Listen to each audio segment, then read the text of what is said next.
Bonjour et bienvenue dans Business Africa, votre magazine de l'économie du continent africain. Je suis Armelga. En titre cette semaine, construction automobile, 3 milliards de dollars à investir en Afrique du Sud au cours des 5 prochaines années. Démographie, l'Afrique compte à elle seule plus de 500 millions de personnes sans identité officielle d'après la Banque mondiale. Et nous terminerons par le Kenya, plongé dans une grave crise économique qui compte lever 2,8 milliards de dollars d'euro-obligations durant les prochains mois. L'Afrique du Sud continue d'attirer de plus en plus d'investisseurs. La promesse du gouvernement de mobiliser environ 100 milliards de dollars d'investissement sur les 5 prochaines années semble se dessiner.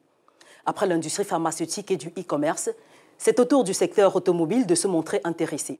Des géants comme Nissan, Volkswagen, Isuzu et même Mercedes annoncent un investissement de 3 milliards de dollars américains d'ici 2023. Le compte rendu de Serge Kofi et Ronald Kato. 3 milliards de dollars, c'est le montant que l'Association des constructeurs automobiles a promis d'investir en Afrique du Sud au cours des 5 prochaines années. L'annonce de l'association, qui compte parmi ses membres Nissan, Volkswagen et Isuzu, a été faite lors d'une conférence sur l'investissement à Johannesburg. Cette nouvelle pourrait booster l'industrie automobile en Afrique du Sud qui avait perdu son statut de hub de construction sur le continent au profit du Maroc. Cette promesse d'investissement est une bonne nouvelle pour le gouvernement sud-africain qui a lancé en avril dernier une campagne visant à collecter au moins 100 milliards de dollars destinés à relancer l'économie du pays sur une période de 5 ans. L'Afrique du Sud a connu une croissance lente au cours de la dernière décennie, conjuguée à l'incertitude politique qui a conduit à la démission de Jacob Zuma et à son remplacement par Cyril Ramaphosa en début d'année. Ils sont plus de 500 millions, le nombre d'Africains à n'avoir pas d'identité officielle. D'après une étude de la Banque mondiale, l'Afrique compte 9 pays sur 10 parmi les 99 qui affichent les taux de couverture les plus faibles en matière d'identité.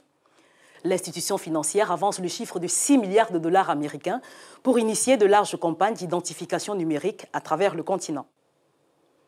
Les détails dans cet élément de Ruth Lago et Awaou Suleimana.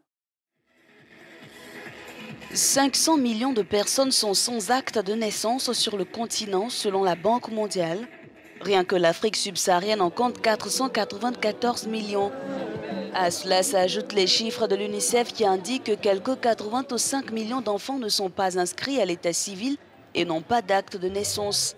Et d'après les experts, cette situation réduit l'accès d'une bonne partie de la population africaine aux services de santé, d'éducation et de financement.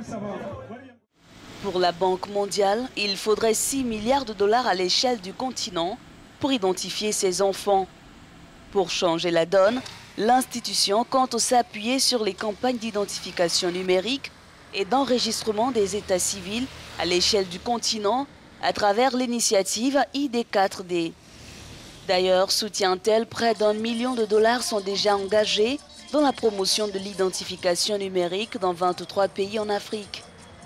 L'application des mesures permettrait notamment d'améliorer l'inclusion financière, la gouvernance, l'intégration régionale et la promotion des investissements publics dans le capital humain.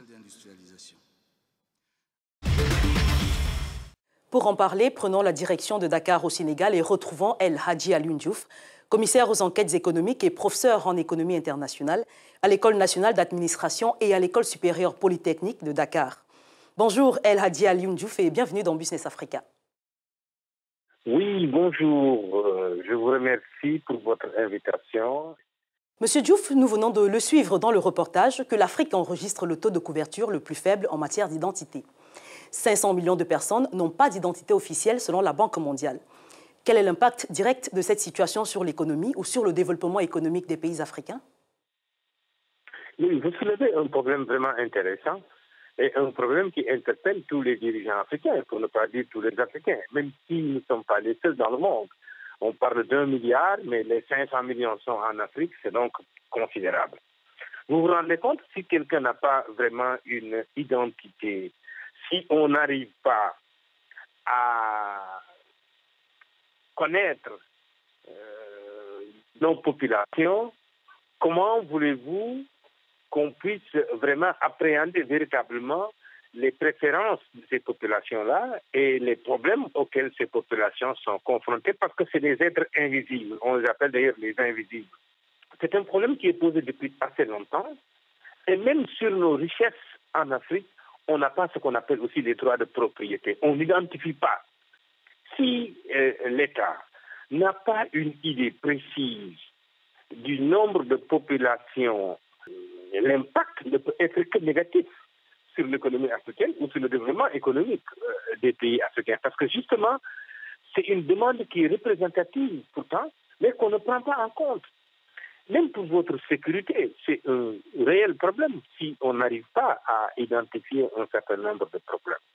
Donc, c'est une question qui me semble cruciale pour l'Afrique et qui pose un peu la pertinence des politiques que nous menons si nous ne pouvons pas couvrir, d'ailleurs, si nous avons un taux de couverture très faible des besoins de nos populations.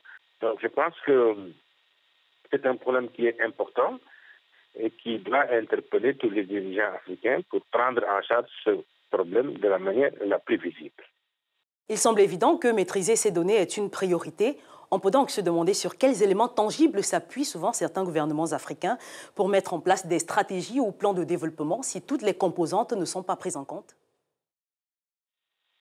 Oui, c'est le problème des stratégies africaines. Vous avez entendu un peu partout dans les pays africains, même au niveau de l'Union africaine, on a un agenda pour 2063, mais évidemment un agenda pour 2063 qui ne prendrait pas en compte presque la moitié de la population africaine, parce que 500 millions, c'est peut-être la moitié ou 40% de la population africaine. Vous voyez donc que c'est un sérieux problème. Vous savez, dans nos pays en Afrique, souvent on a cette faiblesse qui consiste à ne pas vraiment avoir une idée précise de nos potentialités, que ce soit nos ressources humaines, que ce soit donc le capital humain, que ce soit même nos ressources minières, nos richesses. On n'a généralement pas une idée précise de ce que nous avons. Et ça, de mon point de vue, ça ne peut pas prospérer. Avec ça, vous ne pouvez pas développer, relever le défi de l'Afrique, parce que je pense que nous laissons de côté des éléments essentiels qui sont non seulement l'identification des personnes, mais aussi l'identification même des propriétaires de l'ensemble des ressources qu'il y a, ou en tout cas affecter au moins à des populations précises les ressources de nos différents pays pour qu'on puisse véritablement les exploiter de la manière la plus efficiente et la plus profitable pour les Africains. Selon la Banque mondiale, il faudrait mobiliser 6 milliards de dollars américains pour faire identifier ces personnes. Si cette campagne est couronnée de succès, à quel niveau pourrait-on en percevoir des changements, des bénéfices pour les États africains et pour leur population? Oui, excellente question. Je vous remercie pour cette question parce que je pense que l'identification permettra de réaliser d'abord l'objectif essentiel aujourd'hui de l'humanité, c'est les objectifs de développement durable. Vous ne pouvez pas atteindre des objectifs de développement durable, vous ne pouvez pas penser aux générations futures si vous n'êtes pas en mesure de vous occuper d'abord du patrimoine d'aujourd'hui, de vous occuper des personnes qui font l'histoire aujourd'hui. Donc ça pose un sérieux problème. C'est pourquoi si on réussit véritablement à les identifier, le bénéfice pour les États africains et les populations africaines, de mon point de vue, sera immense parce que ça permettra l'inclusion non seulement financière, mais politique, mais ça permettra de réaliser de véritables démocraties qui sont aptes à connaître les préférences collectives des populations. Les richesses doivent servir l'ensemble des populations africaines. Et donc, pour que ces populations africaines soient servies, il faut les inclure. Pour les inclure, il faut les identifier, il faut les connaître, il faut les répertorier, il faut les recenser. Merci El Hadji Alioune Diouf pour cet éclairage. Mais je vous en prie, c'est moi qui dois vous remercier. Quand vous recevez quelqu'un, vous lui offrez l'hospitalité. Donc je vous remercie pour votre teranga. Je rappelle que vous êtes commissaire aux enquêtes économiques et professeur en économie internationale à l'École nationale d'administration et à l'École supérieure polytechnique de Dakar au Sénégal. Dans quelques instants, nous irons au Kenya, un pays aujourd'hui empêtré dans la crise économique, qui a annoncé lever 28 milliards de dollars en eurobonds et en prêts d'ici la fin de cette année.